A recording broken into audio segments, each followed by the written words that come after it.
So welcome back to my channel. This is Gamer Dom and I'm back from my holiday from the glorious island of Rhodes. It was stinking hot and I had a really relaxing time. Drunk too much, got a little bit of sun and refreshed myself gently, which is something I would advise everybody to do. And you know what, it's been great not to touch the computer for almost 2 weeks. But I'm back, so I thought, well, let's have a look at what's been going on since I've been gone, and there's been some interesting stuff happened. So, obviously, we're calling it a patch, micro patch, I don't know, 919.1 went into action yesterday, Wednesday. Other things that have been happening, a whole raft of proposed changes to American tanks, to Soviet tanks, alongside the German tanks we'd already talked about before I went away. One of the Russian most popular TDs also being nerfed somewhat, and more bans. The missions going on at the moment for the T-3485M, of course, that Chinese TD that was premium TD that was only supposed to be played on the Chinese server has been spotted in Southeast Asia. And what else have we got? Oh, that's enough to be going on with. So let's dive into some of the stuff first of all. So first up, the new patch 919.1. Not a massive one by the look of it, but some interesting changes. So they're persisting with this fantasy that the new matchmaking is better. So they're refining that still. Everybody watches this channel well aware of my view on the changes to matchmaking from 918. I think it's been a disaster. I wish they'd go back to how it was before. I just don't get me started. Anyway, one positive that's in this patch is we will be able to platoon again with our buddies who like to play artillery. However, you can only have one artillery in a platoon moving forward. Now, what I thought was a little bit disingenuous on the website was that the restriction to have no platooning of artillery was as a temporary measure to help us decide the effect of the self-propelled gun changes. Basically, what they're claiming is that they were only just having a look, Gov. Honest, we weren't really going to ban artillery from platoons. It was, we're just having a look, see what happens. Yeah, I call bullshit on that. But anyway, whatever, it's back. So we can actually platoon again with our friends who like to play artillery. Other changes to the disaster that is matchmaking, better balancing of the teams, which has got to be applauded. So similar numbers and tiers of TDs, light tanks, artillery, etc., so that there's a better mirroring of the two sides, which has got to be good. Just scrap the bloody matchmaking. Go back to the old one, please. Boot camp. About bloody time, right? So I don't know whether you guys remember back to when you started playing this game. But the sort of tutorial section for new players was just pathetic. So now they've introduced a boot camp, which is apparently going to give them a lot better help of how you can get to be better at the game quicker, and therefore survive longer and want to play the game longer. And for all many of us moan about bad players out there in the servers, the reality is if new players don't come in, if new blood doesn't come in, the game will die. So we need new players in. We need to encourage them, we need to nurture them, we need to get them better so that they want to play. Otherwise we're not going to have opponents. And so next time you rant and rave at some guy who's got less than 1,000 games and has done something really stupid, why don't you just send them a note after the game and say, hey mate, saw you fairly new at this game, but anything I can do to help. Now, he may tell you to stick one up your left nostril, but on the other hand he might actually appreciate a bit of help. So that's my resolution coming back all mellow from holiday. I'm going to do that in future. So personal missions, changing some of the personal missions. Now this is because with the changes to the self-propelled guns and also the matchmaking has made some of the missions apparently very difficult to do, so they've implemented a whole load of change to that. So I won't go into details. You can look at yourself, because there's a lot.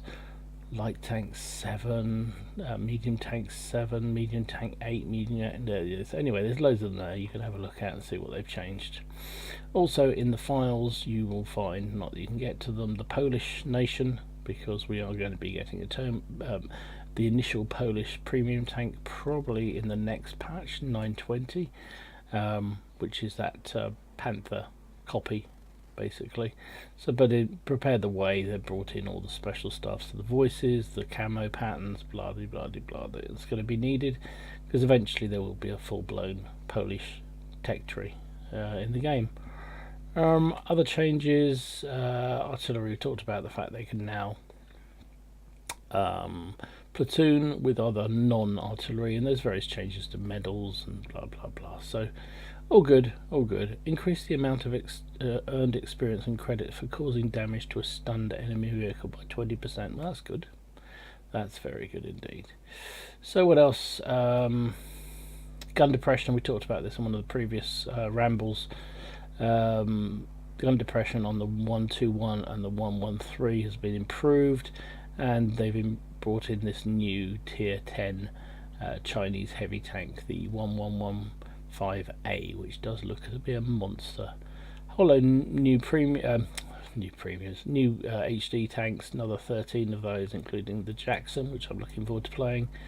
And that's about it. A few things in, issues. They call them issues. Fixing issues, so things have gone wrong, so that's good.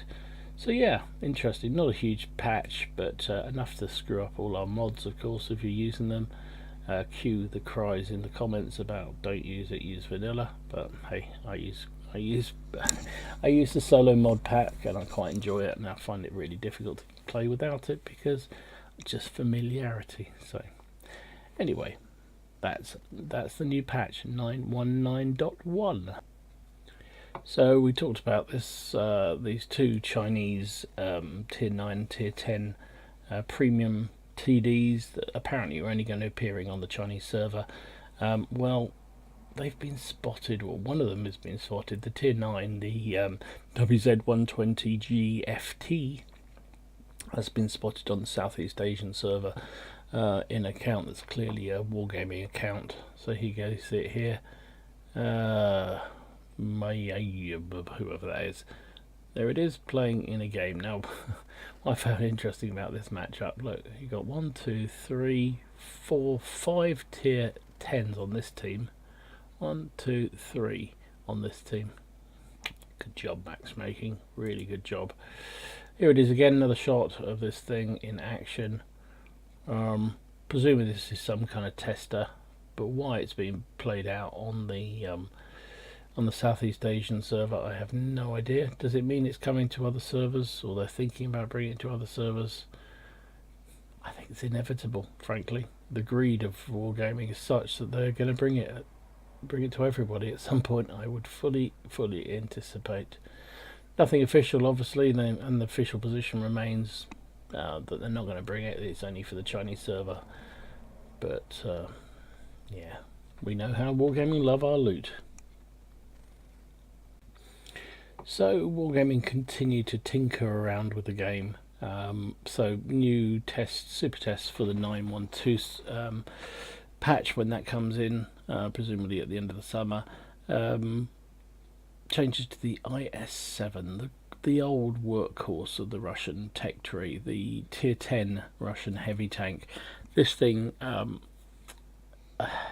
it's a bit underwhelming. It's a real bugger. You work your way all through the line and you get to the IS-7, you think it's going to be a monster, and it's very underwhelming, and it's really suffered a lot from creep of new tanks, I think is fair to say.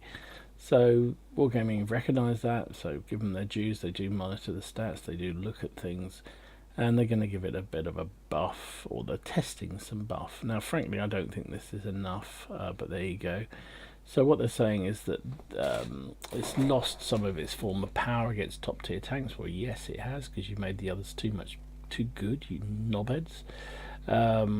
increase the strength of the old-timer by significantly improving its mobility and aiming parameters. Is that it? Well, it's not quite it, to be fair. They're going to put another 250 hit points on it to make it 2,400, which brings it in line with most of the others, I think. But they're not going to change what is really a problem with this tank, which is his DPM. Its reload time is 13.7 seconds. They're going to improve the aim time by 0.2, but the reload time is still absolute crap. So you're going to have a more mobile tank. The power to weight ratio has gone up considerably, 15.4 to 19, which is very, very impressive. So it'll move around quickly, it'll fire quickly, well, it won't, no, it'll aim quickly, and it'll take a bit more hits, but it still won't fire very quickly, which means you'll be out DPM by pretty much everything else, which is part of the problem. So anyway, we'll see. I have an IF7. I hardly ever play it, but I hardly ever play any tier 10s, to be honest, because I find them rather frustrating, shall we say. But I'm interested to see whether this improves that tank a bit, because it is definitely weaker, but I think they also need to improve the reload time. I think this 13.7 is just too high. But you'll get better hit points, you get better speed, better acceleration, and better aim time with this patch. So they think. And remember, all these are super tests, so we don't know exactly what's going to happen. Now the next one that's going to cause a bit of consternation, I would imagine, not least with people like me who love the derps. So the tier 8 Russian TD, the ISU 152. Yeah, that thing. The one with the BL-10 gun, which trolls you as much as the enemy. They're going to get rid of the top gun. They're going to replace it with a 152 D4S gun. And the effect of that is it's going to reduce its penetration. So it's going to drop to 260. What is the penetration? At the moment it's 286. So the feeling was that the high penetration of the BL-10 gun and the extra combined with the 750 average damage is just too much on a tier 8 tank. Overperforming OP tier 8 tanks, never see them at all, do we? So, but we can't have them on the tech tree, can we? So they're going to get rid of that. So you have to have a crappier gun, less penetration, but they are going to increase the hit points of the tank by all of 90. So I suppose that's something. Yeah, so it will use basically also remove more guns that you have to unlock to make the ISU 152 effective. So because at the moment you have to grind through a number of guns, and it is a pain in the arse, it really is, just to get to that BL-10 gun, which is so good. Well, the BL-10 going means that there's actually less guns to research before you get to the top gun, so that kind of is good, right? Now the tier 9, the Object 704, which is a great little tank, in my view, that will also get the D4S that the tier 8 is getting, basically presumably is their stock gun, as an alternative to the BL-10, but the BL-10 will remain on the 704, so that's good. So that at least is one thing. Now to me they really ought to be looking at the 268, because I think that's the one that really needs some work, because it's a very, very weak tier 10 TD. And all they're proposing to do at the moment is increase its shell speed. So the standard shell will go from 760 to 950, which it will help, will definitely help for the long range shots, and particularly aiming at higher, fast moving vehicles. But really the Object 268 really needs some TLC. I think I can't help feeling it is a terribly weak TD, coming on the back of some really, really good TDs. The ISU 152 at tier 8 and the Object 704 at tier 9 are very, very good tanks, and then you get to the tier 10 and it's just ugh. So anyway, Interesting. What do you feel about losing the BL10 gun off the ISU? I'm not very happy, but I can understand why they've done it. It's my honest opinion. The i7, what do you think about that change? I think it needs better rate of fire, better DPM. It's just too low. The other changes will be welcome to anybody who has an i7, because it's definitely suffered from power creep, that is for sure. But let me know what you think down below. So it wasn't just the Russian i7 and the the i7 and the ISU 152 that got they're having some changes worked through the super test. Now again, these are all subject to change because the super test is just that, it is a test. So they're also looking at changing the Russian medium line. Now I laugh because I think the Russian mediums are probably the most all-round good tanks in the game. They are just fantastic things, and I really can't see what you need to do to change them, but they're going to. And partly again, I think this is down to Super Unicum whinging. The Object 140, so basically you have along the same tech tree coming off the T54, you have the Object 140 and then you have the T62A. There's also another Russian medium, but we won't go into that. But these both sit at tier 10, and the kind of difference basically between them, to simplify them down to the most, you can set them up in different ways, but fundamentally the Object 140 is the more mobile of the two.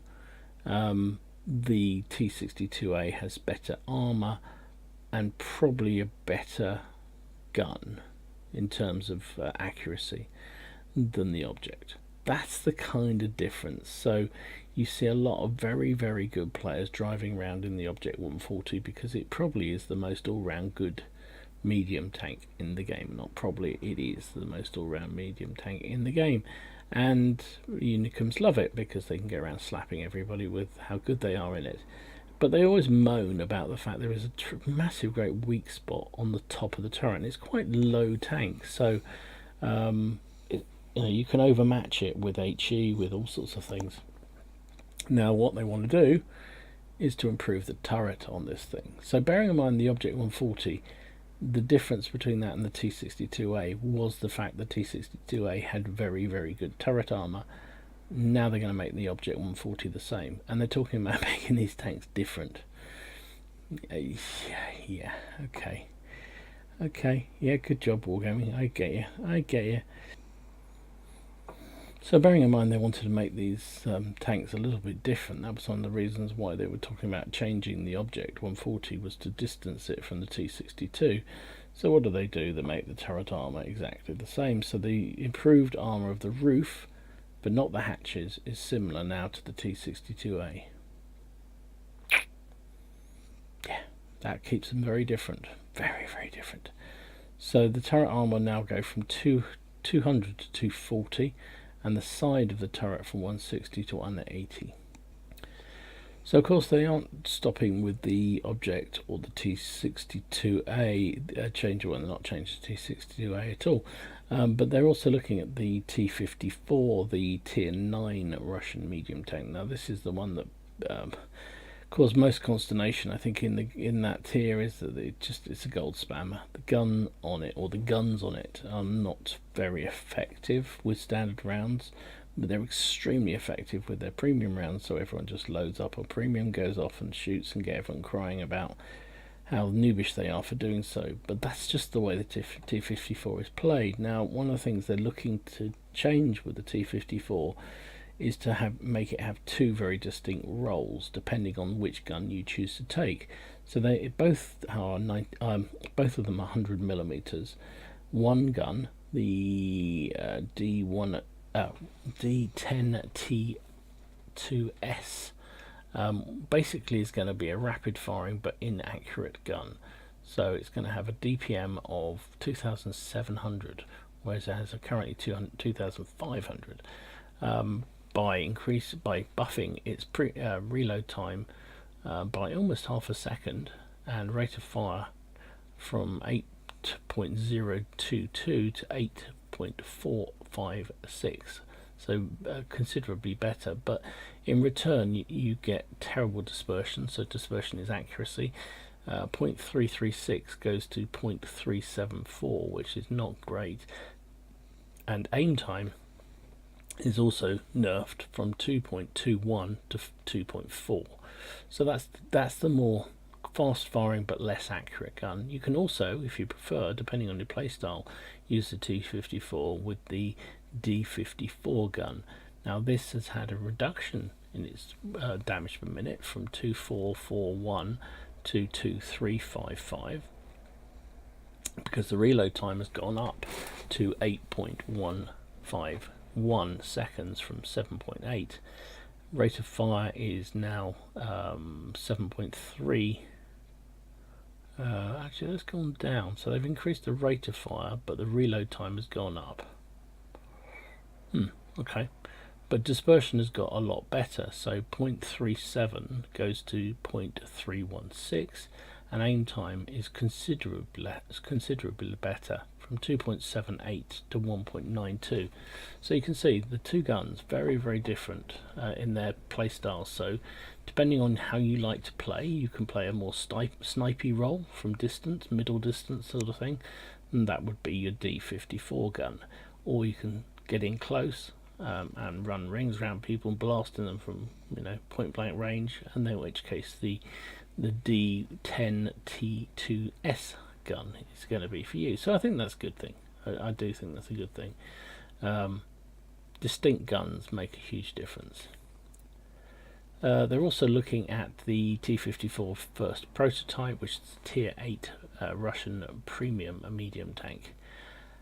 I can't see this thing needs any improvement, because at the moment it's very, very good. But they're going to improve it even better. So view range goes up by 20 from 360 to 380, and they improve the armor. This thing has armor that can bounce things at tier 9, and if you know what you're doing, even higher, you can bounce tier 10 shells with this thing. It's just awesome. But they're going to increase the turret armor even more, from 180 to 200. Well, brilliant. Aim time will also get improved from 2.3 to 2.11, and the bloom you get when you're moving or moving your turret or turret traversing will all get better. When you move, this thing will be much better, and the gun depression also gets 1 degree better, from -6 to -7. So that's a significant buff to this very, very good premium tank already. So I'm at a loss to understand why they're looking to do this, but this is wargaming. What do you expect? So T44-100, which is the Tier 8 premium medium tank. They're basically going to use the similar model. So basically, the T44, which is the Tier 8 Russian medium tank, much underloved, I think it's fair to say. It's had a buff fairly recently, but it's going to get even more buffs. Better armor for the turret sides, 110 to 190. That's very, very. Oh, sorry, turret front, 120 to 190. It's very, very good indeed for a Tier 8 medium. Turret sides go from 100 to 130, so you've got a chance to bounce shells and possibly go hull down in it. Damage per minute is also considerably increased. Wow. Oh, this is... Yeah, so if you choose to take the 122mm, your damage per minute leaps from 1271 to 1605, which is just extraordinary. Your reload time is dropped by 4 seconds, 18.4 to 14.5. Rate of fire goes from 3.2 or 3.3 really to 4.1, which is just amazing. Dispersion, however, oh no, that gets better too. So they've increased the dispersion as well, so it's more accurate. It fires quicker. Wow. Aim time also drops from 3.26 to 3.07. The bloom when you move or turret traverse has all got better. Wow, that's just extraordinary. And if you prefer to use the 100mm gun, which is the one I tend to use on mine, aim time gets even better, 2.21 to 2.01, and the bloom when you move your turret or move the vehicle also gets considerably better. So, however, that 122mm, that's got a lot more effective as a gun. I would never use the T44 with the 122mm gun, much as I like a big derpy gun. It's just too slow. But those changes will make that gun a bit more viable, I believe. The T44-100, the premium version of this tank with a 100mm gun, is going to have similar changes to the T44 in terms of armour. So that means the turret armour will basically get better on that thing, which is good as well. So, lots of changes to Russian heavy tanks as well as the medium and the TDs that we talked about earlier. Good thing, bad thing, I don't understand the Object 140 changes. I can see the T44 changes could be useful. I don't understand the T54 Mod 1 changes. I do not get that. That premium tank is very good already. And I kind of like the fact they're making the roles of the T54 guns very distinct, because part of the problem with this tier for me, or this line, is that nothing really stands out. They're all kind of very similar. So I think that's got to be good, that makes them slightly different. But let me know down below what you think. Love to hear your thoughts. So more changes they're looking at in 920 is to the American medium lines, and specifically the M48A1 and the M46 pattern, which I think are the tier 9s and tier 10s on that line. The problem with them is that they don't have they have no real armor at all. Even the turrets are rubbish. They have very the M48 has very large commander's hatch, which can be penetrated pretty much easily. So they've decided to give it a new turret, which features a much smaller cupola and better frontal armor. So basically, they will, like a lot of American tanks, will be able to get a far better use of the hold down positions and gun depression that these things come with, and I think that's good. So here we go. This is you can see the difference. This is the one on the right here, is the current patch, and you can see a big commander's hatch here. Rather swanky spotlight they're going on the 920 version, but a much smaller hatch here, which is kind of good, really. And as well as that, the turret armor increases from 177.8 to 254, so that's a monstrously good turret now. Very good, and will bounce things all day long. Here you go, you can see the differences. Have they improved the hull as well? No, they've actually, looks like they've weakened the hull, made the turret much stronger. The M46 pattern, again, improvements to the armor on the turret, from going from well, about to 101 to 215, which is a very significant boost in terms of its armor. So that's going to be very interesting to see what happens with those two tanks. Whether or not that follows through onto the real server from the test server, we'll see. So this super test server, not the main, not our server.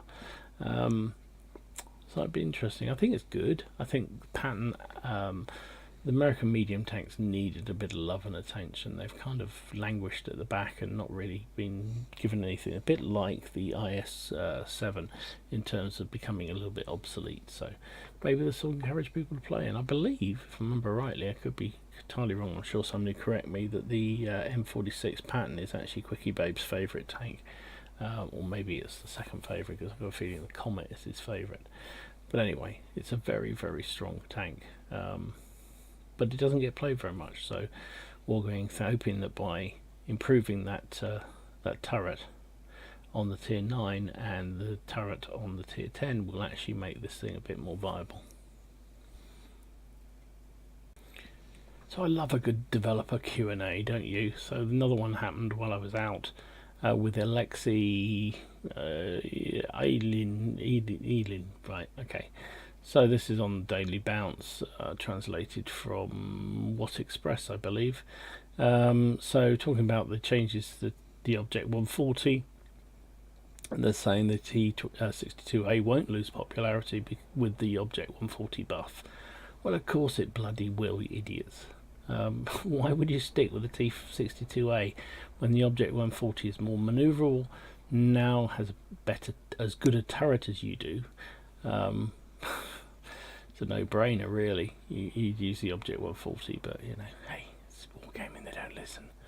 Now the only thing with the 140 changes that the commander's hatch and so forth will be just as big as they are at the moment, which are very easy to pen as well, so it isn't all bad in terms of turret armor, but really didn't need that buff. As I said earlier, Wargaming is aware that the T62A, the Object 140 are very similar, just like the Object 430, the Object 707 and the T22, and the intention is to make all vehicles different in some way. Okay, we'll look forward to that then, you know, but it seems an odd way to go about making things vehicles different by making, you know, the first thing they do after that comment is they're proposing to make the Object 140 very similar to the T62A with a better turret. It's not really keeping them different, is it?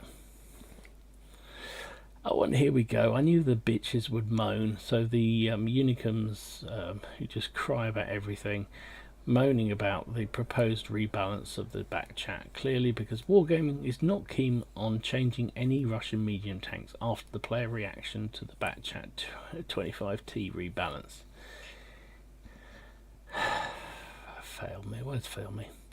Type 59, the Hype 59 will receive some changes and they should be entering Super Test and announced next week. What about the KV5 boys? That's what really needs a bit of a buff. Hype 59, for the newer players out there, this thing was the dog's bollocks in the game for many years. It was a premium tier 8 Chinese medium tank, completely overpowered. Massive credit generator, and is one of the very few premium tanks that has been nerfed by Wargaming. So they nerfed this twice. It gets preferential matchmaking as well, so it will only see one tier higher, and they nerfed it twice because it was just so good. And by all accounts, this was before my time in the game. Used to go into games and pretty much, you know, half the teams were Type 59s because they were so good and so reliable. So they nerfed it. They also withdrew it from sale, so now you can only get them when they're doing special giveaways. I think you could still probably buy it from Russia if you dare, through some sort of bundle package that they sold there, but I wouldn't recommend doing anything in Russia right now. But anyway, Type 59 is one of those things that's really suffered from power creep. It is no longer the beast it was before. It's still a very strong, in my view, tier 8 medium. I am lucky to own one. I won mine in a draw that Quickie Babe did. He did one alongside Mighty Jingles. Some people might remember it was a stream that the two of them were on, and as part of that they gave away, I believe, 10 Type 59s, and I won the 10th. So I have it in my garage. I play it from time to time and I quite like it, but most people will never get their hands on the thing, but it will get a little bit of rebalancing, I believe, in the super test, which is good. Changes to the American medium tanks, the M46 and the M48 pattern. It's saying these tanks are okay in terms of balance, but very unpopular because they have so many weak spots and the turrets are very big. They are missing something and being made obsolete by other medium tanks. So they're proposing, as you see, to give them better turrets. So see whether that improves their playing. I think it's a good thing because the American tanks are generally known for very strong turret armor. And then you get sort of higher in the medium line and they're kind of nothing really special there. So they're good all-round tanks though, very good all-round tanks. So you put a very good turret on them and give them gun depression, or the same sort of gun depression they have, and they'll be very effective in my mind. So also the Chinese 59 pattern, which is a tier 8 Chinese medium tank, will also get rebalanced, presumably improved. So interesting. So next up, we need another tier 8 premium Russian tank, don't we? What do you mean we don't? Well, it's not going to be a heavy.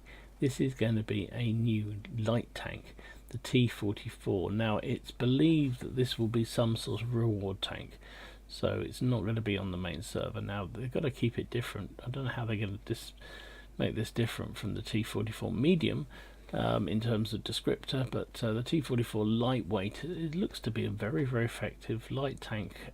Tier 8, as I say, 1,200 hit points, weight of 31 tons, and an engine of 750 gives it a power to weight of 23.9, which is very, very good. A top speed of 68. Traverse speed 50 degrees per second, so it's going to move around like a shit off a brick. It's going to be absolutely fantastic. Armour, well, not particularly great, as you'd expect. Hull 90, 75. And we don't know what the rear is. Turret 120 and 90 is actually pretty reasonable.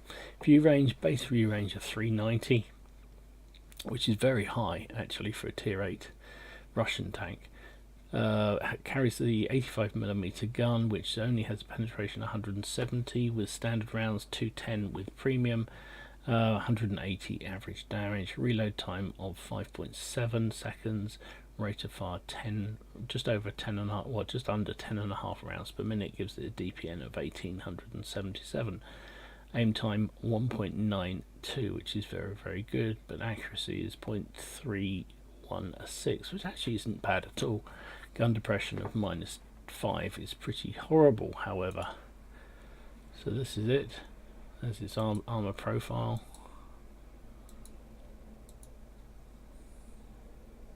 Nice looking beastie, I'll give them that. Very nice looking beastie. You can see very, very similar to T-44 medium tank. This thing is just a lighter version of it. So no idea when we're going to see this, but it's obviously been tested at the moment, so subject to test. It'll be available to be sold at some point, or indeed as a reward tank, which most of the sites seem to think it is. So we'll see. Time will tell. So have you bought anything in the sales yet? Wargaming traditionally do this sort of calendar thing through the Christmas period, but this time they're doing it in July, which seems an odd time because a lot of people go away in July, but I guess maybe their quarter budgets are not quite as good as they thought they were going to be, and they're having to do something about it. So basically every day there's a different tank up for sale, different premium tank, and you get between 30 and 50% off the price as a bundle or just the tank on its own. So on Tuesday it was the MX CDC. You've seen various tanks come and go, so keep your eye out if there's anything you want to get your hands on. They shouldn't be sending the Defender, because they said they wouldn't again for any time soon, but you know, this is Wargaming, so they may well do. But I haven't managed to find anywhere that lists all the sale items. Generally somebody leaks what's coming, so you have a good idea about what to save your money for, because it may well be coming in another week's time, another few days time. So this anyway will happen through July, I believe, and you know, if you want a premium, good time to pick one up. So you're going after the T-34-85M, these marathon missions through the July period. Again, it works on the similar principle as you've seen several times. If you've watched or if you played this game for any length of time, you have to do a certain number of missions. You get a reward of some sort of bonuses, but also you get a token, and once you've got enough tokens you can get this tank for free, or if you don't have time to play the games you can buy the tokens you need, or indeed the whole tank from the shop without having to do the missions. So lots of interesting stuff. Again, you can see this is which website? It's the Daily Bounce. They've got they run you through all the different days and missions that you've got. You go day 6, rank top 5 by experiencing a random battle, and for that you get your token plus one personal reserve of 100% experience for 2 days. down to tier 10, day 10, spot 10 enemy vehicles over any amount of random battles, and for that you get the token plus 5 repair kits.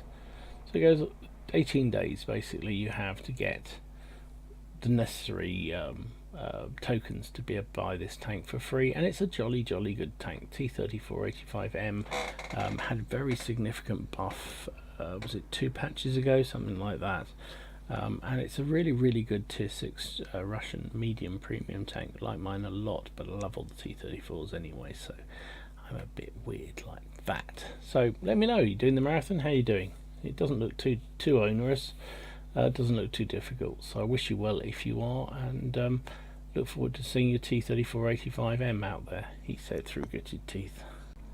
So the other thing I saw, which I thought was very interesting, the Wargame introduced after I'd gone, is a special kind of offer thing, I guess, through July. So 2 entirely new special offers. Each of the packages contains gold for its normal price, plus a new type of bonus on top. Daily missions with gold rewards. If you manage to complete all of them included in the package, you can get up to 2,500 extra gold on top.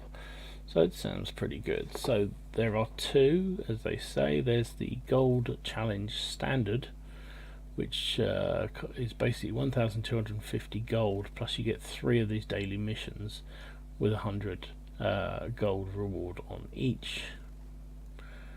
And to get that, you need to earn 3,500 over any number of battles, experience over any number of battles, but XP bonuses count. That's interesting. That is very interesting. That one doesn't. Oh, here we go. So if you go for the best buy, here we go.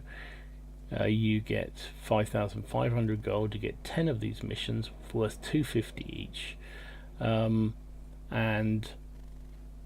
there you get. So you can do that 10 times. You get 250 extra gold on top. So 250 times 10 is 2,500. So yeah, you get an extra load of gold. Again, you get this by earning 3,500 experience over any number of battles per day. That is with XP counting. And then you can get the extra gold. So to buy that ticket, that effective thing, is 1900 and sorry 19. It's a bit late. It's €19.99, and for the basic one, the standard package is €5.25, which doesn't seem too bad. So if you're going to be playing through July, you've got between the 2nd of July and the 1st of August to do this. If you're going to be needing some gold, it looks like it's a good thing to do, because you can get extra gold for very little effort. So gold costs the same as the package costs, so these extra bits of gold are a bonus on top, a little cherry on your trifle, so to speak. So no time for any this day in history bits to wrap up the video, unfortunately. Haven't had time since I got back from holiday, so have to finish with some good news in terms of bans. So is it the 5th wave, I believe it is, of bans that Wargaming have implemented against players playing unfair or illegal mods? Happened the other day, 6th of July. So it resulted in warnings and 7-day bans for 8,700 players on the Russian server, and permanent bans for 3,500 of them. On the EU server, 1,600 were given a warning and a 7-day ban, and 605 were perma banned. North America, 184 given the initial ban, and then permanently banned was 61. Southeast Asia, 131 were given the warning, and 39 perma banned. So again, continuing to work on the cheats, to look at the people using mods that they shouldn't be using, and if you're in any doubt at all, don't use it. That's my I mean, as I said earlier in the video, I think I use the solo mod pack. I like it a lot, and he, in his I assume it's a he, but when he pulls together the mod pack, he makes very clear that all of the mods that are in it are okay in terms of the Wargaming Fair Play policy, and so they're all fine to be used. Some of the mods aren't so clear, and if you're in any doubt at all, don't use it. It might even be worth just checking the website, Wargaming website, to see whether or not they mention that type of mod. Generally, it's something that will give you an unfair advantage. So things like mods that show a countdown of how long it takes the enemy to reload their gun are illegal, because it gives you an unfair advantage. And so there's various others that are much more obvious in terms of being bad. But whatever it is, don't risk it, because you'll first of all get a weak ban and a warning. And if you continue to use mods that you're not allowed to use, you will be permanently banned from the game, and any money you've invested will disappear, any tanks you bought will disappear, and you feel very sad indeed. So anyway, good thing they're doing it, and pleased they are. Pleased they're continuing to hunt down the cheats and get rid of them out of the game for the rest of us. So anyway, hope you enjoyed this Rambles. Sorry it was a little bit longer than normal, and maybe a little bit less coherent, but I'm knackered, but I wanted to do the video before I headed off to bed. So I hope you enjoyed it. If you did, give it a like and subscribe to the channel if you haven't already done so. Please, in the meantime, enjoy your games, have fun, try not to take it too seriously, and I'll see you again soon. This is Gamer Dom, going to bed.